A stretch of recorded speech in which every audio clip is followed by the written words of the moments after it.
Esto es Subterfuge Radio.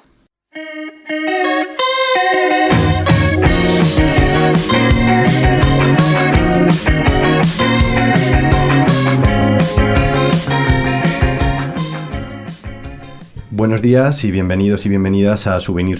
Soy Claudio Ontana desde Subterfuge Radio y hoy estoy maravillosamente acompañado por Juan de Salas y Carmen Piñeiro. Bueno, maravillosamente siempre es cuestionable. Antes de empezar con otro brillante capítulo de este exitoso programa, me gustaría comentar a nuestra enorme base de oyentes, multitudinaria, culta y distinguida, que por cuestiones logísticas, para nada relacionadas con nuestra absoluta excelencia en el mundo del podcast, el programa pasa ahora a ser mensual, dejando atrás el doble programa por mes. Esto es algo positivo, aunque no lo parezca, porque ahora tenéis más tiempo para pensar en cómo organizaros el mes para poder escucharnos, ¿no? Entonces, después de este aviso fundamental y necesario, quería preguntaros qué tal estáis y, sobre todo, de qué vamos a hablar hoy. Pues no sé, pero supongo que de pegar cuadros, romper cristales, tirar botes de tomate, ¿no? Como los temas habituales de programas de arte y cultura, ¿no? ¿Os imagináis que ese fuera el tema? No. Hoy vamos a continuar con un tema que ha un poco sobrevolado todos los capítulos que hemos hecho hasta ahora dentro del podcast, que es una obsesión un poco extraña por la institución, el museo y lo que ocurre dentro de este espacio. Pensando a la hora de preparar este programa, esta introducción que es siempre horrible y difícil de introducir, se necesita una introducción para la introducción, habíamos llegado a la conclusión de hablar de aquello que no se puede hacer dentro de un museo, ¿no, Carmen? Eso es. Y a modo de simplemente, pues esto, prólogo del prólogo, había enumerado una serie de verbos, casi todos de la primera conjugación. La única que te sabe. La única que me sé, la primera, para ilustrar la gran cantidad de elementos y cosas que aparentemente no se pueden hacer dentro de la institución, ¿no? Entonces, a modo muy rápido de enumeración, estas son algunas de las cosas que no se pueden hacer en un museo. No se puede gritar, no se puede dormir, nadar, fumar, bailar, cantar, beber, reposar, escuchar música, acampar, escalar, tejer, navegar, cocinar, jugar, bucear, tocar o emocionarse. En ocasiones hay museos en los que es hasta difícil conversar, pasear, aprender o escuchar. Sin embargo, esto no es nuevo. No somos los primeros pipas que se dan cuenta de esta reflexión bastante evidente. Cuando llegas a un museo hay cosas que no se pueden hacer, igual que cuando llegas a casa de alguien no puedes hacer algunas determinadas cosas, ¿no? De hecho, la mediación dedica gran parte de su tiempo, su trabajo y su esfuerzo a hacer del museo algo más amable, ¿no? El museo invierte el tiempo del museo en pretender que se pueden hacer más cosas de las que se pueden hacer dentro del propio museo. Asimismo, hay todo un engranaje y una genealogía de artistas que se preocupan por aquello que no se puede o no se debe hacer en el museo y a través de sus obras rompen, cuestionan o por lo menos señalan estas problemáticas. Eso es algo típico de una práctica antiinstitucional en la que hay una serie de artistas enmarcados dentro de este relato y que con la ayuda de Carmen hemos preparado una pequeña genealogía tontuna en la que nos vamos a ir dando la palabra, enunciando cosas que no se pueden hacer, pero que gracias a algunos artistas y algunas obras quedan señaladas y a través de la obra de arte parece que se puede hacer, ¿no? Como es una reflexión un poco, se va a ir clarificando a medida que avance la genealogía. Eso vamos a intentar. Si quieres empiezo yo con dos ejemplos muy tontunos, desmintiendo algunas de las cosas que he mencionado anteriormente, ¿no? He mencionado antes correr, pero no he mencionado montar a caballo, que es otra cosa que no se puede hacer dentro de un museo por lo que sea, ¿no? Entonces, para hablar de un artista que sí que ha corrido dentro de un museo, traigo a Martin Creed, que en 2008... Martin Creed situaba a un atleta en la galería central de la Tate Britain, donde el deportista recorría a toda velocidad la galería de 86 metros con pausas de 30 segundos entre carrera y carrera. Esto me recuerda a esta película que he olvidado el nombre de Van Apart, ¿no? Bueno, y de Dreamers, que es mucho más cursi, claro. Mucho más empalagosa. Y esto tenía como objetivo claro reinterpretar la cotidianidad del museo, lo que se puede hacer dentro del museo, correr, no correr, pasear, los tiempos, la vigilancia dentro del propio espacio. Y hablando de vigilancia y de panóptico, como si esto no estuviese guionizado, traigo una segunda cosa que no se puede hacer dentro del museo, que es montar a caballo. Y para ello traigo la mitiquísima ya obra de Tania Bruguera, la artista cubana, en la que esta artista sitúa a 2 policías montados en la sala de turbinas de la Tate de Londres, que organizan a los visitantes y marcan un poco el ritmo de las visitas de las personas que vienen a ver el propio museo, generando un poco esta crítica alrededor de cómo la arquitectura y el espacio del museo marca los ritmos de visita de la institución.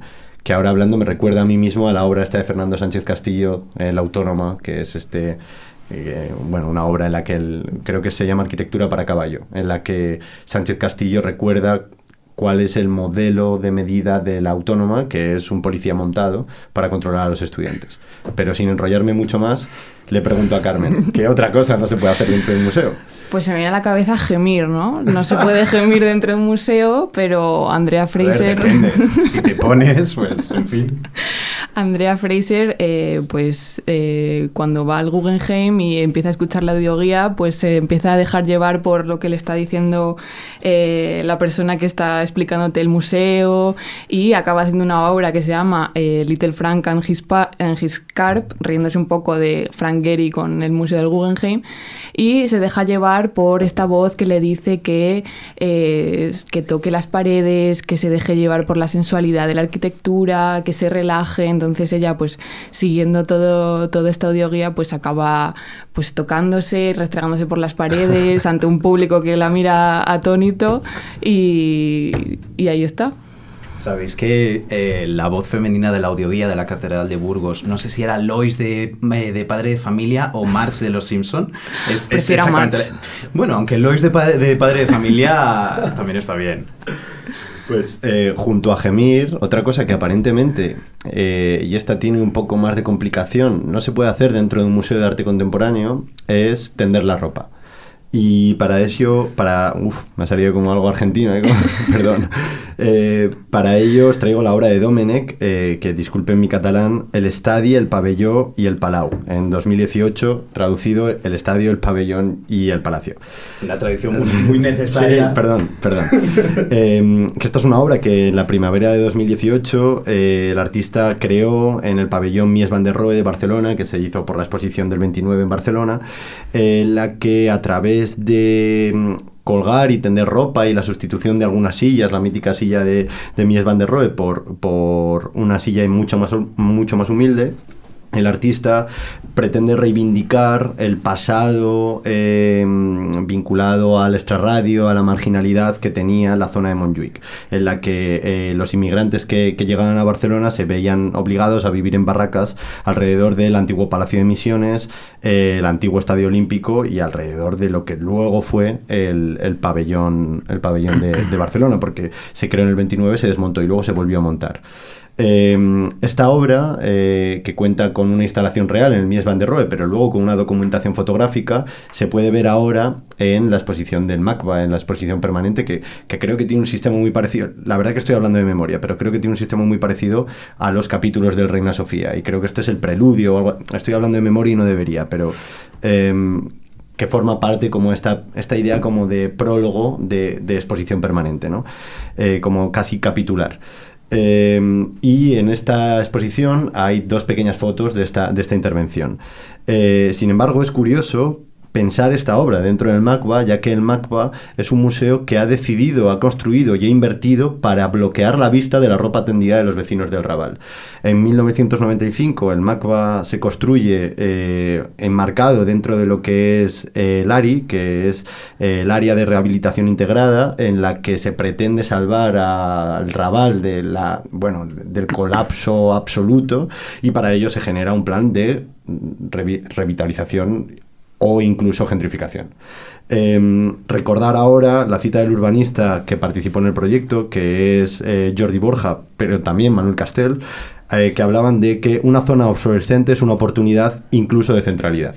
Y ahí es donde nace este espacio, que es el Museo de Arte Contemporáneo de Barcelona, que cuando Richard Meyer, que es el arquitecto, visita el solar, se pregunta cuál es el solar, porque no había ningún solar. Había vivienda que posteriormente fue derruida para generar el MACBA.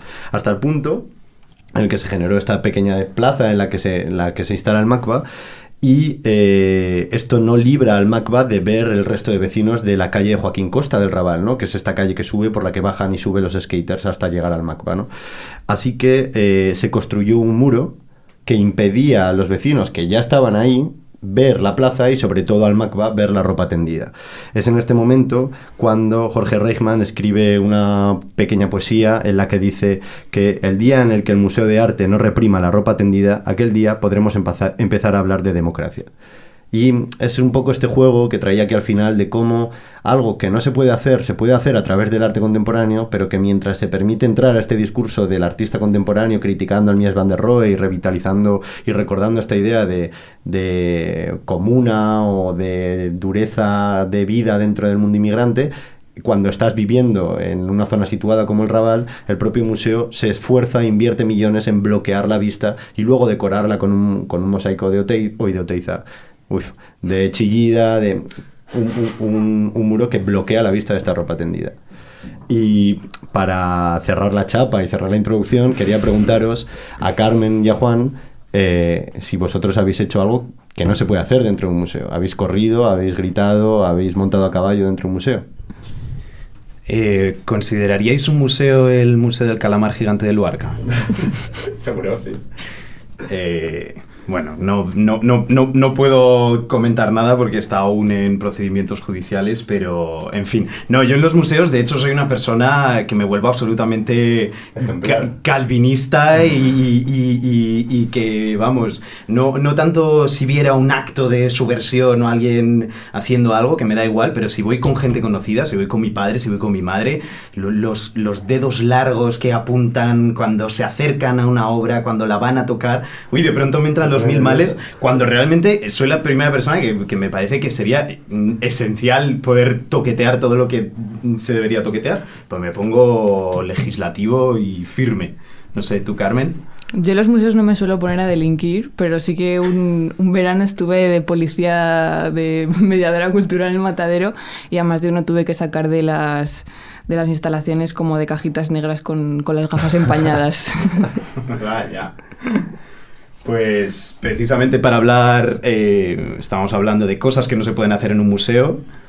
Pues precisamente hablando de cosas que no se pueden hacer en un museo, tenemos la suerte de tener aquí una persona que hace muchas cosas en muchos museos. Tenemos la suerte de que nos acompañe Sergio Rubira, que es profesor y comisario, que no me voy a enrollar mucho, pero ha sido subdirector general de colección y exposiciones en el IBAM, director del Departamento de Investigación en el Centro de Arte 2 de Mayo y además director de la revista Exit, crítico cultural en el mundo y muchísimas más cosas que podría decir. ¿Qué tal, Sergio? ¿Qué cosa no has podido hacer en un museo? Buenas tardes. ¿Qué no he podido hacer o qué he hecho que no debería haber? Más bien lo segundo. Vale. Pues he hecho principalmente tocar, porque a mí me gusta mucho tocar. Y entonces siempre me salto esa norma del no tocar, que me pone bastante nervioso, y lo he hecho mucho. También me he encerrado en un museo. Cuando intentaron eliminar la historia del arte como asignatura obligatoria, no obligatoria, pero asignatura en bachillerato, también nos encerramos en el Reina Sofía. Vale. He bailado en un museo también. Obviamente porque el artista nos permitía que bailáramos. He bebido también en un museo. He fumado, no en un museo, pero en un centro de arte, también porque había una obra que generaba zonas de fumadores. Vale. Así que he hecho muchas cosas que no debería en un museo, ¿no? Pero siempre efectivamente, ¿no? Bajo casi todas, menos tocar, bajo la protección, ¿no? del proyecto de artista, ¿no? Que son los que realmente te permiten luego hacer cosas dentro del museo. Sí, de hecho, incluso hay artistas que te obligan a hacer esas cosas. O sea, si es una obra en la que hay que bailar, hay que bailar obligatoriamente. Y si hay una obra en la que hay que fumar obligatoriamente. En fin, en cualquier caso estamos aquí 4 personas que han estudiado, enseñan o siguen estudiando historia del arte con mayor o menor suerte, que más allá de esta coincidencia graciosa, a mí me interesa mucho por empezar a preguntarte y a entrar un poco más en materia, una cosa que quizá a veces de lo obvio que es, en muchos casos pasa desapercibida, que es en esta disciplina, como es la historia del arte, la relación que puede haber entre historia y arte, que parece una tontería, pero creo que puede ser bastante importante.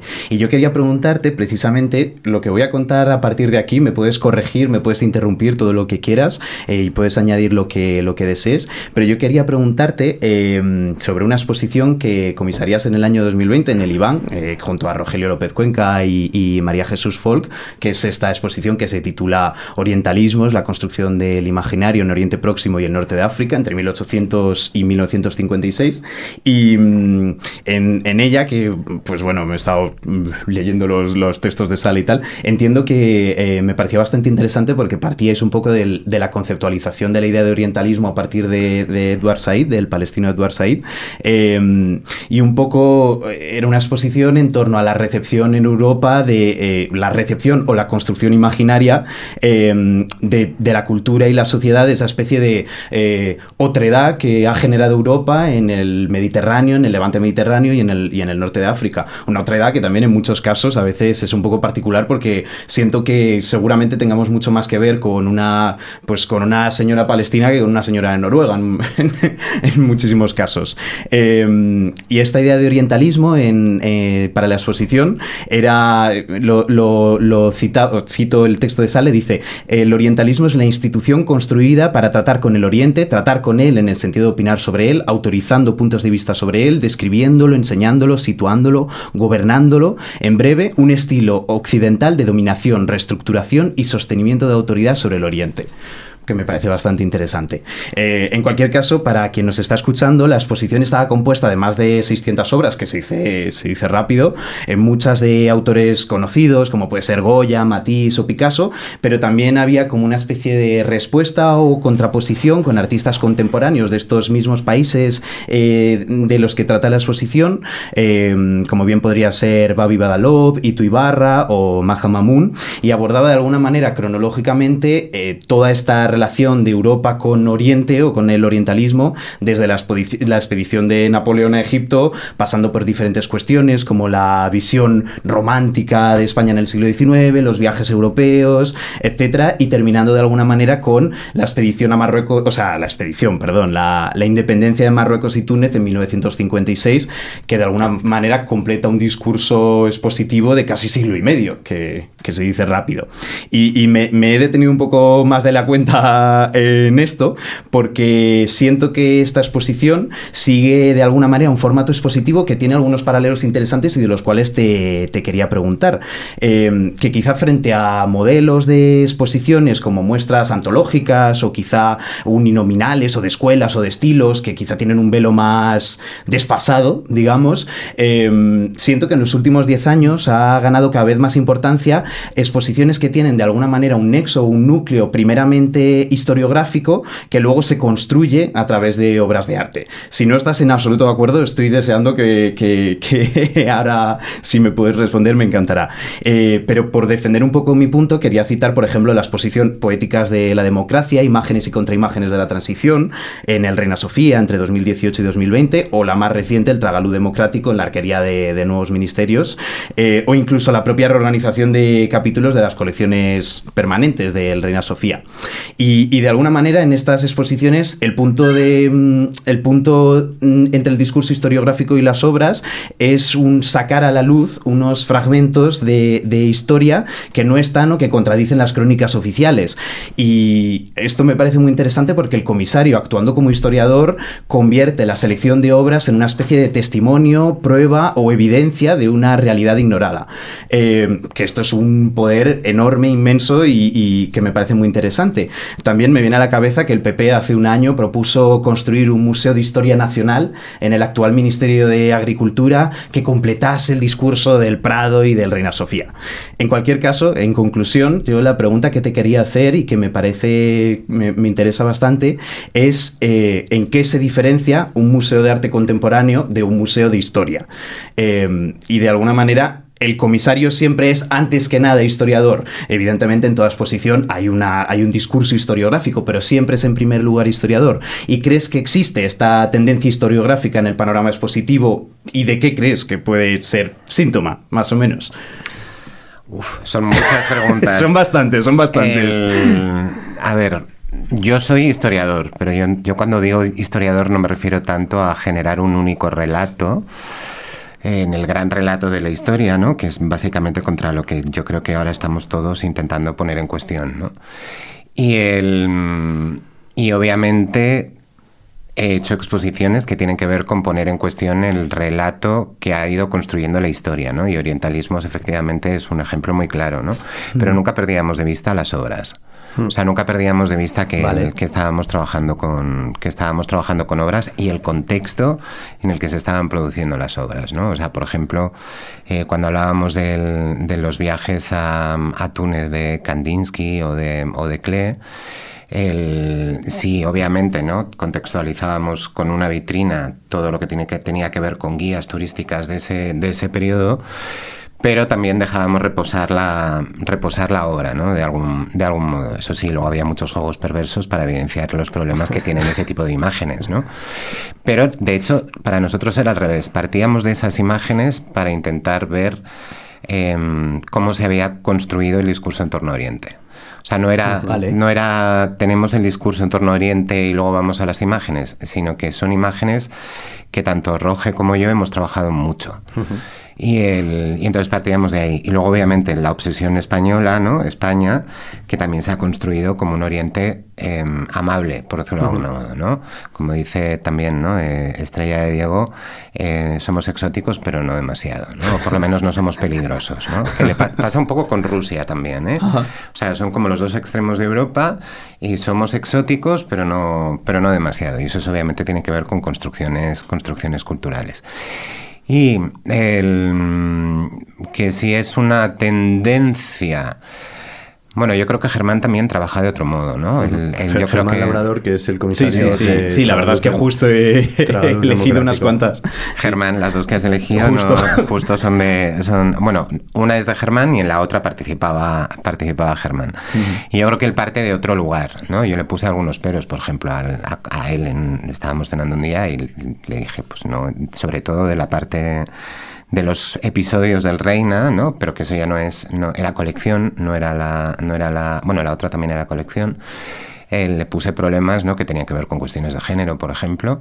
O sea, no puedes llamar a una sala dedicada a los vanguardistas que no responden en su mayoría a la norma de género la vanguardia frívola.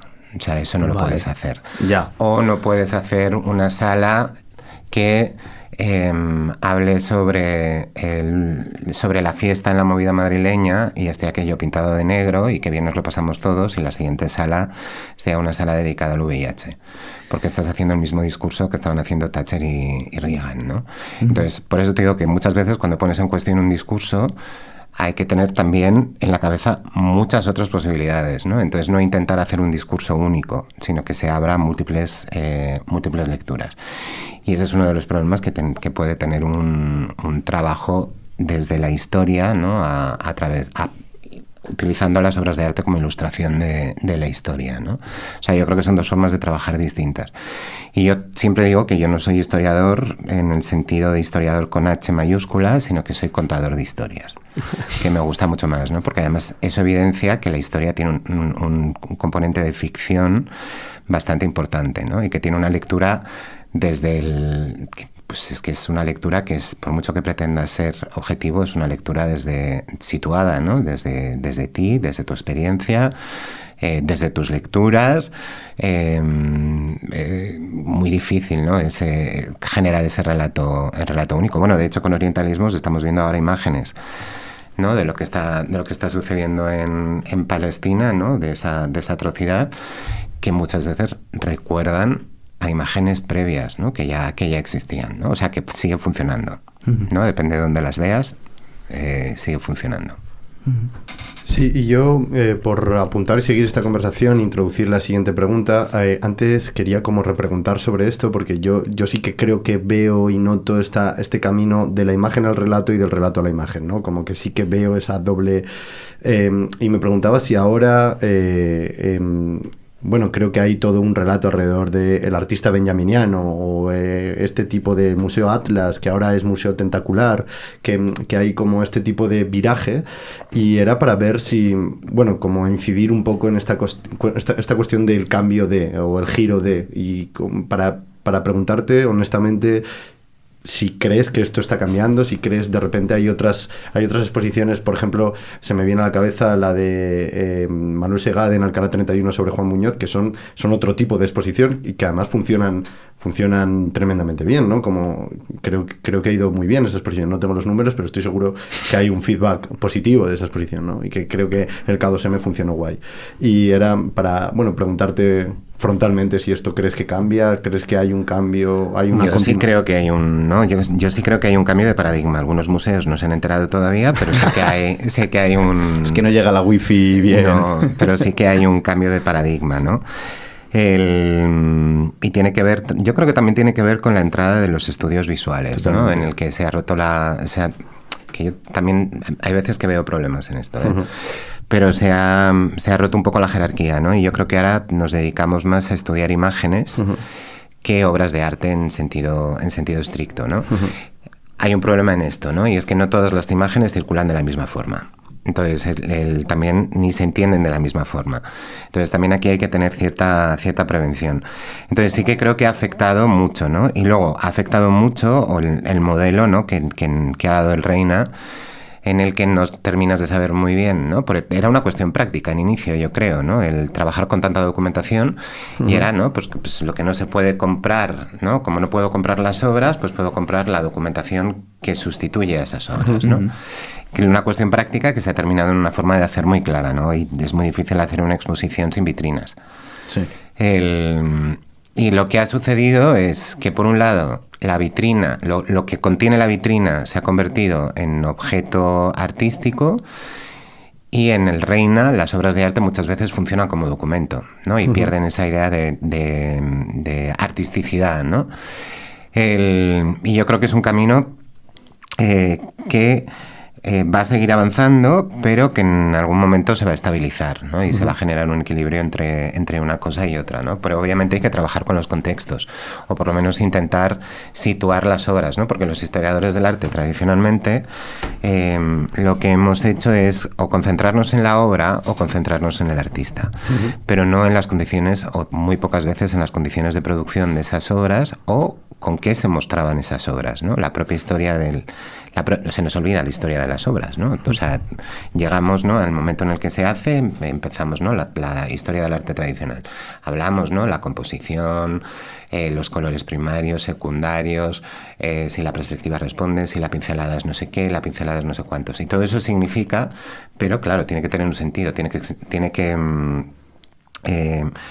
se da por algo, ¿no? En algún momento determinado, ¿no? Y también se nos olvida. Y luego, cómo se reciben las obras de arte. No es lo mismo poner un Matisse al lado de un Picasso que un Matisse al lado de un Matisse, que un Matisse al lado de un Juan Muñoz. Uh-huh. Entonces, siempre se nos olvida que las obras tienen historia, ¿no? Porque los museos, de algún modo, muchas veces borran esa historia, o nos piden también a nosotros que borremos nuestra propia historia, ¿no? Cuando entremos ahí, ¿no? Antes has dicho, entre las cosas que no se podían hacer en un museo era emocionarse, ¿no? Por ejemplo, ¿no? Aunque en el museo te puedes emocionar, totalmente, ¿no? También. No hay ningún cartel por ahora que ponga, ¿no? Prohibido. Bueno, herir la sensibilidad, pero sí hay carteles que te dicen, que te avisan, ¿no? Esta obra puede herir su sensibilidad, ¿no? Yo siempre quiero que las obras dieran mi sensibilidad, porque si no, ¿para qué voy al museo, no? Pues continuando con esta cuestión sobre la crítica, que creo que estaba un poco aquí en esta en esta idea como de tomar la temperatura, hablábamos Juan Carmen y yo de que, bueno, estas exposiciones todas de las que hemos hablado, que están en formas de hacer, modos de hacer como distintos, pero en una especie de campo compartido, ¿no? Nos interesa mucho, es decir, son exposiciones que disfrutamos por la cantidad de documento, por la cantidad de capa, por la cantidad de estratos que puedes surfear, bajar, subir, excavar, y es súper interesante, ¿no? Porque además te descubren como curiosidades, anécdotas y todo, y a mí, yo personalmente, que tengo preferencia por Benjamin y por toda esta cuestión como aburridísima ya del anecdotario, bueno, no sé, como que yo lo disfruto mucho, ¿no? Pero sí que echamos en falta muchas veces un cuerpo crítico que nos ayude a entender las carencias de cosas que nos gustan o las virtudes de cosas que detestamos, ¿no? Y entonces, aprovechando que te tenemos aquí como, bueno, una persona, como ha enumerado Juan antes, con una gran trayectoria en el mundo de la crítica que sigues cultivando, preguntarte por cómo ha ido trasladándose el papel y el poder del crítico. Esto no es un alegato a la vuelta de un crítico aburridísimo como el de Ratatouille, como con esta imagen. Oye, como menos con ese, ¿eh? No, pero que es como esta idea. El otro día escuchaba a Pablo Caldera hacer una genealogía de la crítica y ver cómo el crítico boyero ha muerto y cómo ese poder se traspasó quizá al comisario, y cómo del comisario quizá está en otro tipo de artista o en otro tipo, incluso en la propia institución, que se hace la autocrítica a sí misma desactivando cualquier tipo de crítica. Entonces, sobre este contexto, preguntarte sobre el papel de la crítica, la actualidad de la crítica, el estado crítico de la crítica, toda esta cuestión como alrededor del criticar, que creo que va muy de la mano del trabajo del comisario. Bueno, primero y esto lo dijo, ¿no?, Manolo Borja un día, que la más institucional de las críticas es la crítica institucional. Que eso también es interesante, ¿no? Cómo se ha convertido en un modo de hacer, ¿no? Poner en cuestión el lugar, ¿no?, en el que estás trabajando.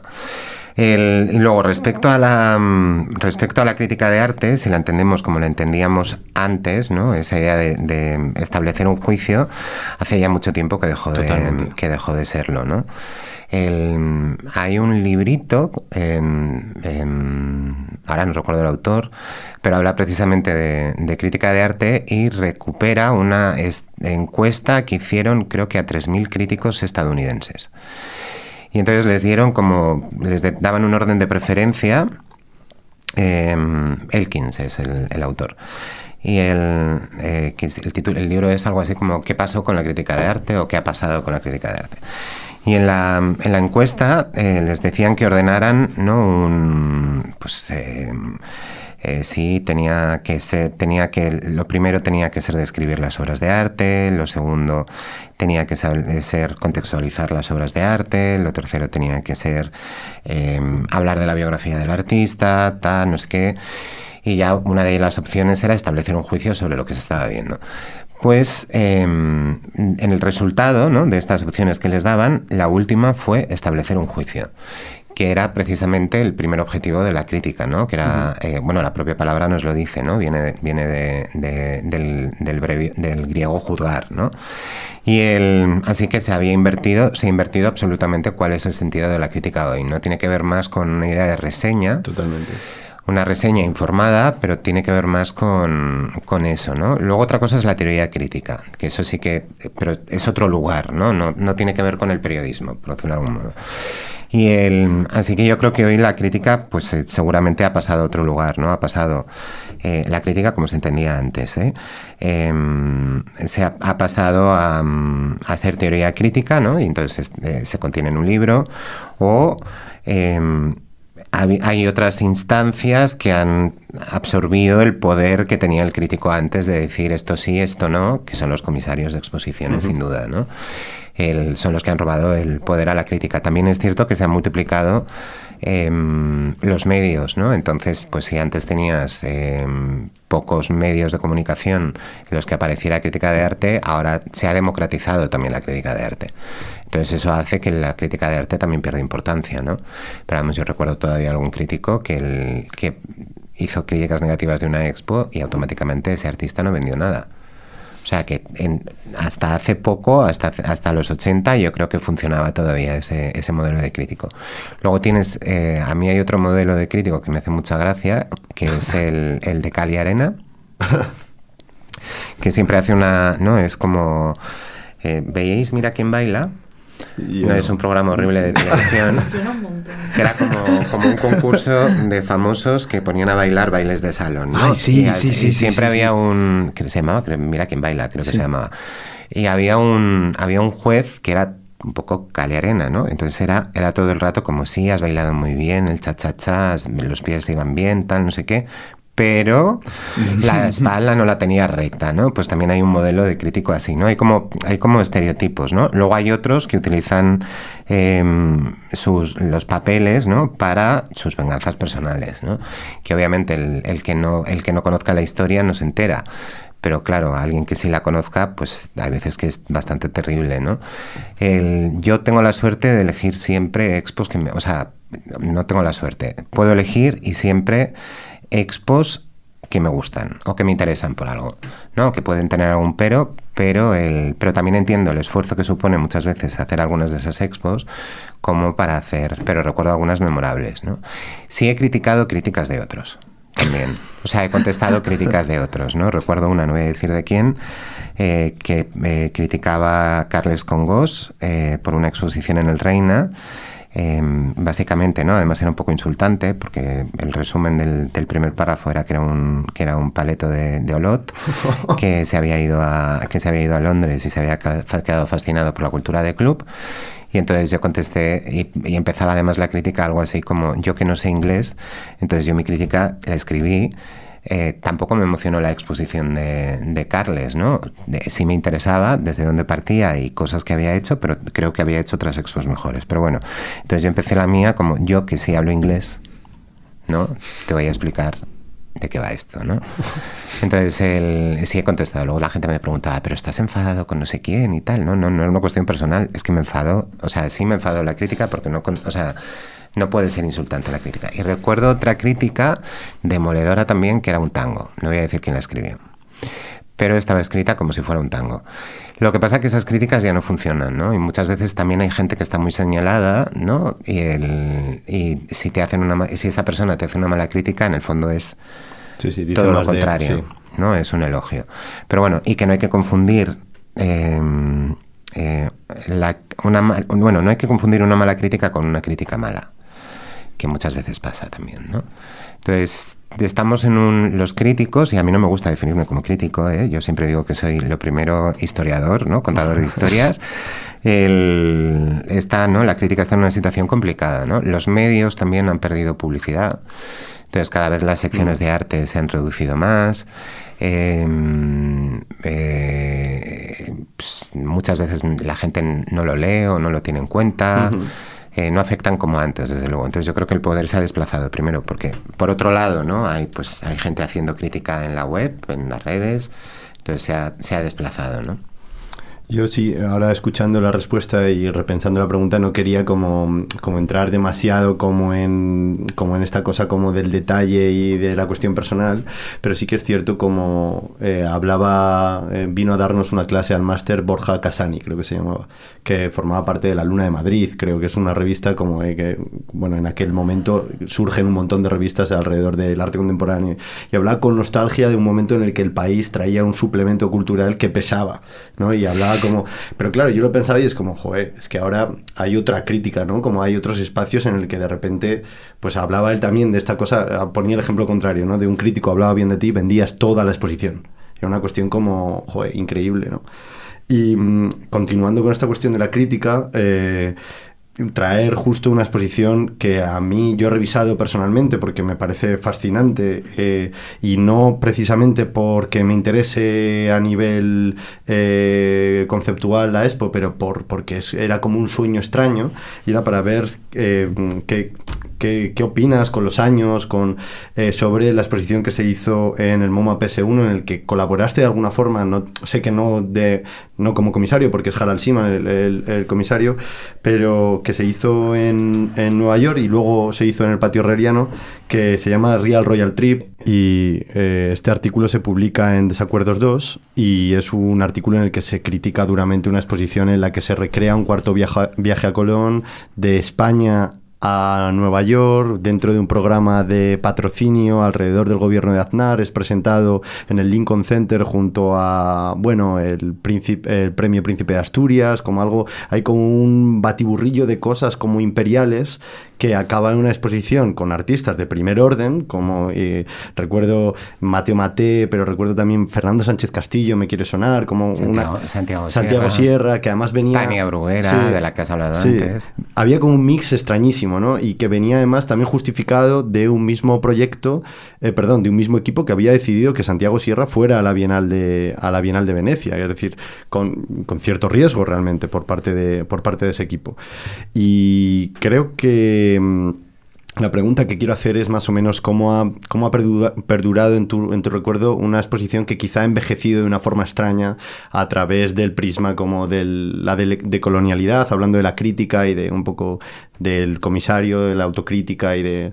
Además con la libertad de que no es una expo tuya, ¿no? Como que... Sí, no es una expo mía. Yo escribí 2 textitos en el catálogo de Mateo, Mateo y de Alicia Martín.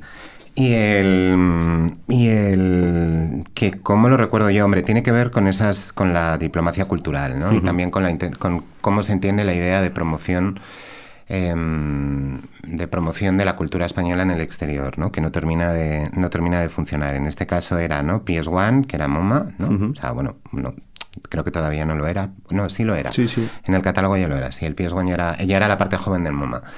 Luego estaba Seman, ¿no? Que es el comisario por excelencia. O sea, si todos pensamos en un comisario, es Seman. Y luego él, ¿no? Se encargaba o sea, realmente la operación era como... Seman dice que estos artistas españoles y latinoamericanos, porque también había una selección de artistas latinoamericanos, son válidos. Obviamente Seman nunca se ha caracterizado por escribir, que ese es otro de los problemas, ¿no? Que hay muchos comisarios de exposiciones que no escriben, y que cuando escriben es mejor que no lo hagan. Bueno, estoy pensando en otro muy conocido. Pero y obviamente... creo que en ese momento todavía estas cuestiones no estaban tan candentes, ¿no? No estaban, porque si no, pues seguramente la mayoría de los latinoamericanos no hubieran participado. Obviamente cuando tú haces una exposición, las exposiciones son caducas, sin duda. Y esto para mí tenía que ver con ese programa de arte español en el exterior, que era obviamente una cuestión de diplomacia cultural, y que ya se ha demostrado que ese tipo de grandes exposiciones no funcionan. No sirven para nada, ¿no? O sea, sirven para aquí, pero no sirven allí, de algún modo, ¿no? O sea, aquí sí sitúan, ¿no? Visibilizan, pero allí no tienen ninguna relevancia, ¿no? ¿Y por qué estaba diciendo yo esto? Que las exposiciones caducan, claramente, ¿no? Y obviamente todo el desarrollo, ¿no? De la teoría decolonial, que no poscolonial, que yo creo que la poscolonial ya la teníamos asumida, ¿no? Más asumida. Obviamente pone en cuestión todo el proyecto, ¿no? Efectivamente, leyendo sobre todo el texto, ¿no? Que tenía que ver con una operación... efectivamente, ¿no? Un poco de nostalgia del imperio, ¿no? Y esa idea de descubrimiento, ¿no? Del descubrimiento de América, entre comillas, ¿no? Entonces era al revés, ¿no? Aunque él ingenuamente lo planteaba de la forma inversa, ¿no? En América estaban descubriendo España, ¿no? Pero obviamente tiene muchos, hoy tiene muchos, bueno, en ese momento ya tenía peros, pero claro, ahora tiene muchísimos más. La cuestión es como que el artículo es de 2004 y la exposición es de 2003, o sea, es como que hay ahí como una celeridad de la crítica a la hora de reconocer cosas que, ojo, pues quizá agradezco que se me señale esta vergüenza, ¿no? O o esta desnudez dentro del proyecto. Y era un poco eso. Yo sí que creo que las cosas caducan y que... Pero también tenemos que pensar quién hace desacuerdos. O sea, quiero decir que todo entra... Que también hay, ¿no? Los relatos, como digo yo, los relatos están situados, ¿no? Entonces, en desacuerdos hay mucho relato situado también, ¿no? Desde dónde se está escribiendo desacuerdos, ¿no? Para la gente que no sepa lo que es desacuerdos es una línea, bueno, no sé si una línea editorial, una publicación dividida en 8 tomos, que creo que gran parte de los primeros 4 sé que están tutorizados, dirigidos, editados por Jesús Carrillo y Iñaki Estella, y luego creo que los otros 4 creo que... Iñaki entró más tarde. Desacuerdos era un proyecto colectivo. yo creo que uno de las mentes, ¿no? que lo piensa, ¿no? Es primero Manolo Borja. Ah, es verdad, sí. Y luego, obviamente, también lo hace, ¿no? Marcelo Espósito estuvo muy implicado en ese proyecto. O sea, que también hay que saber de dónde se escribe, ¿no? Y obviamente Marcelo y Santiago, o sea, no pueden ser proyectos más diferentes, ¿no? Entonces también hay que situarse de vez en cuando, ¿no? Entonces Desacuerdos también estaba situado en otro lugar, ¿no? Agradezco el apunte porque era importante como comentar que era Desacuerdos y de dónde sale Desacuerdos. Entonces, por no alargar mucho esta cuestión sobre la crítica, te queríamos hacer una serie de preguntas como rápidas, como medio de reality cutre. Lanza.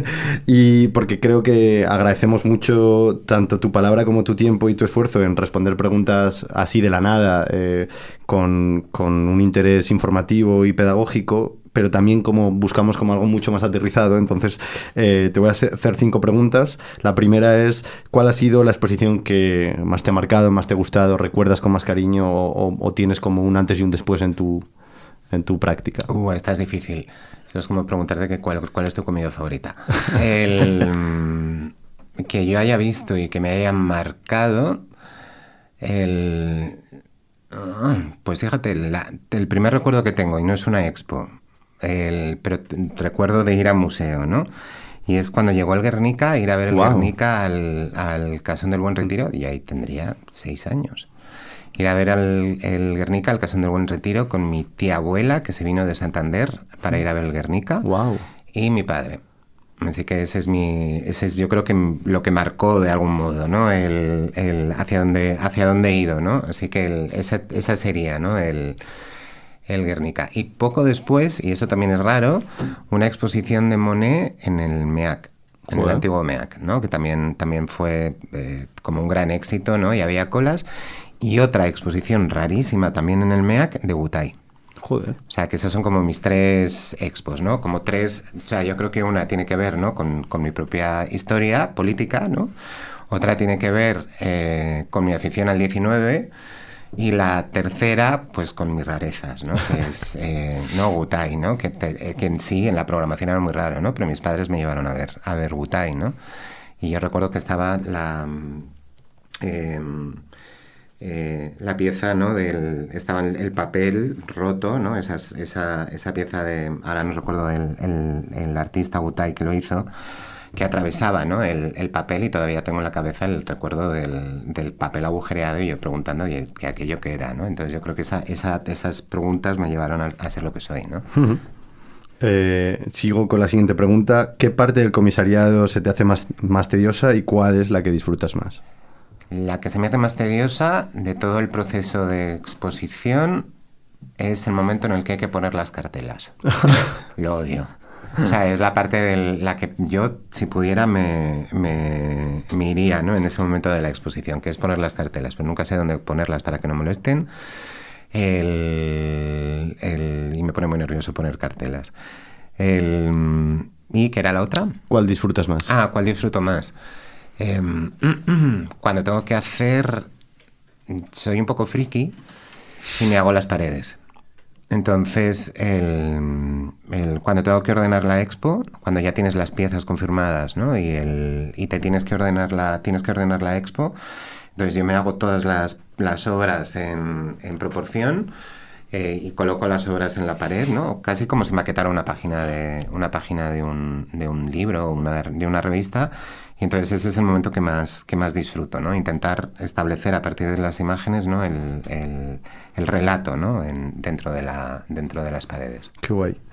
Volviendo a esta cuestión de la exposición, te he preguntado por la que más te ha marcado, sin ningún tipo de tono negativo o positivo, era una cosa casi más de relato y de experiencia. Te pregunto ahora sobre cuál es la exposición que tenías más expectativa y te defraudó, o cuál te pareció que carecía de la premisa como este tipo de relato, como que al final resulta decepcionante o dentro de...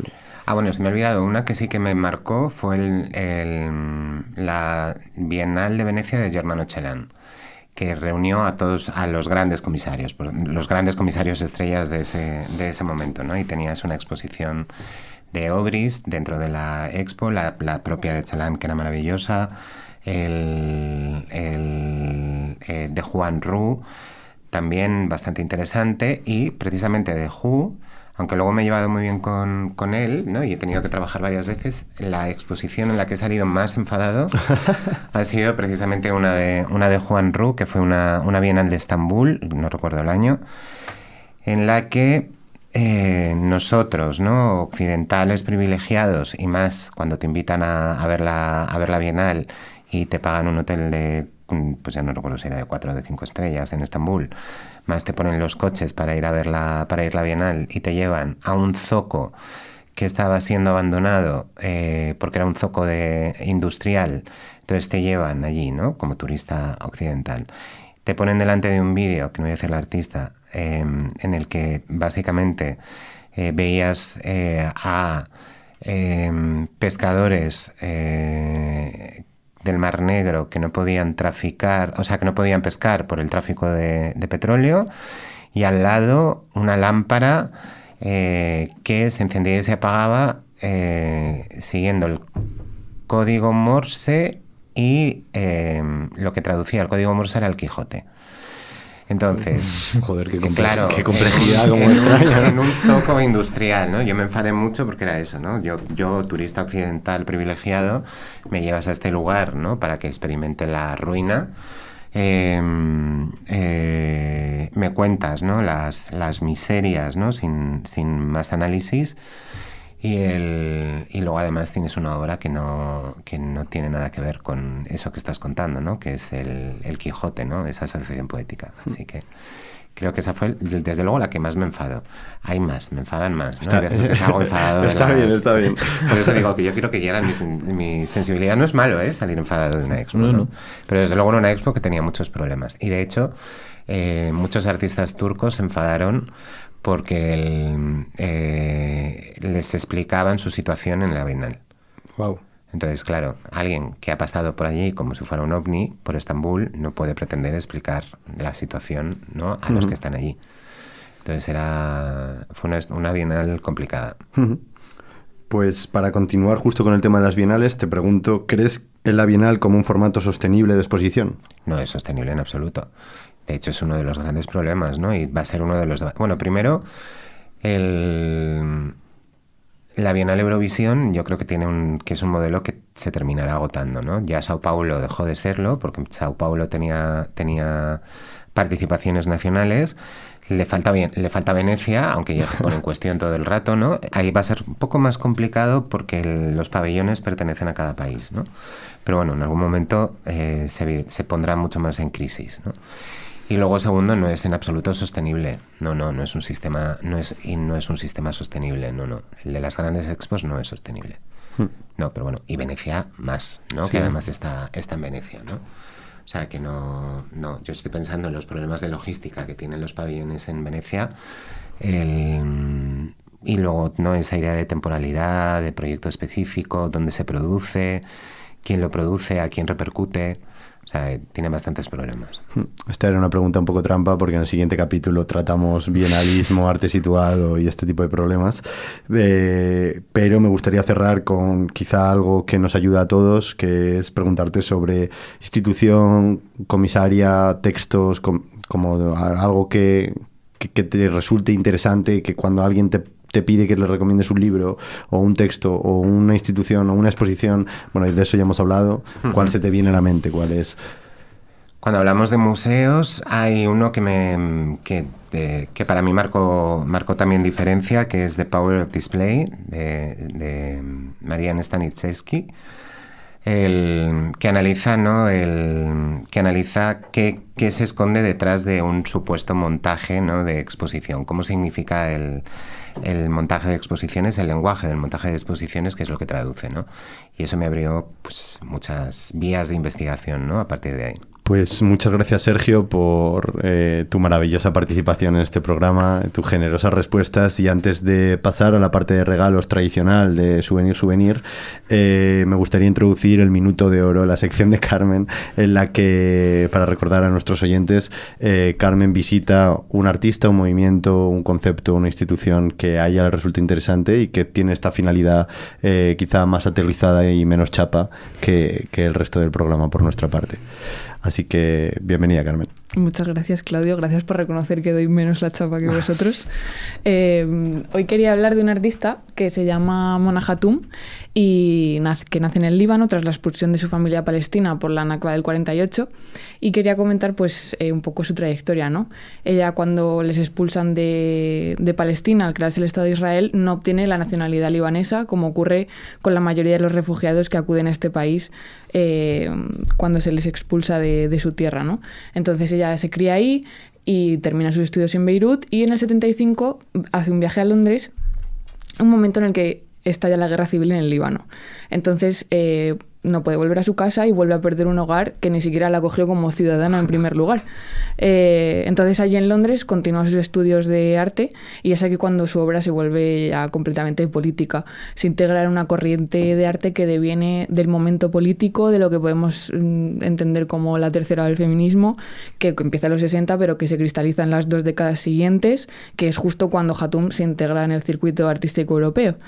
Las artistas de este momento pues comienzan a centrarse un poco en expresar la opresión y el trauma a través del cuerpo, ¿no? Que en este momento pues será el objeto artístico de estas artistas, ¿no? Entonces las obras se materializarán en performance, que a su vez se grabarán a través de vídeos, a través de fotografías, y pues curiosamente se produce una cierta alianza entre tecnología y arte feminista que seguirá históricamente en el futuro. En esta etapa encontramos entre los títulos de sus obras, por ejemplo, Don't Smile You're on Camera, donde ella sitúa como una cámara a un público y hace como zoom a ciertas partes de sus cuerpos, y cuando esto ocurre pues la cámara retransmite pues una cámara rayos X donde se ve el interior de las personas, o incluso les desnudan, ¿no? Otra puede ser So Much I Want to Say, donde ella se hace zoom a su cara y unas manos de un hombre pues le tapan la boca y le impiden hablar, o Look Nobody, donde hace una acción tanto dadaísta, donde una manguera rellena un vaso de agua, se lo bebe, va a mear y repite la acción. Pues aquí Hatoum centra toda su obra a través de esto que he comentado anteriormente, y pone el foco en la persecución, en la vigilancia policial que se hace a través de la cámara, que recuerda a un gran hermano que nos vigila en las acciones cotidianas, pero incluso ve dentro de nosotros, ¿no? Nos ve los huesos, ve lo que pensamos, es como un ser omnipotente.